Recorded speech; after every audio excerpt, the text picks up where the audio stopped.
2023 முதல் 2024 நிதியாண்டில் பாஜக ரூபாய் 2244 கோடியை நன்கொடையாக பெற்றுள்ளது. PRS கட்சிக்கு ரூபாய் 580 கோடி கிடைத்த நிலையில் காங்கிரசுக்கு ரூபாய் 289 கோடி மட்டுமே கிடைத்தது. அரசியல் கட்சிகள் தாங்கள் பெறும் நன்கொடை பற்றிய விவரங்களை தேர்தல் ஆணையத்தில் ஆண்டுதோறும் தாக்கல் செய்ய வேண்டும். அதன்படி கடந்த 2023 முதல் 2024 நிதியாண்டுக்கான நன்கொடை விவரங்கள் தேர்தல் ஆணைய இணையதளத்தில் இடம்பெற்றுள்ளன.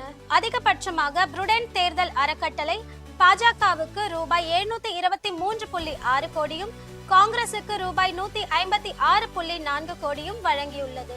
அதாவது பாஜகவின் ஒட்டுமொத்த நன்கொடையில் 1/3 பங்கும் காங்கிரசின் நன்கொடையில் 50% இந்த அறக்கட்டளையிடமிருந்து கிடைத்துள்ளன. அரசியல் கட்சிகளுக்கு கிடைக்கும் நிதிகளுக்கு பின்புலம் என்ன என்பது என்றும் கேள்விக்குறியான விவகாரமே என்பதால் இதுவும் சர்ச்சைக்கு வழிவகுக்கும்.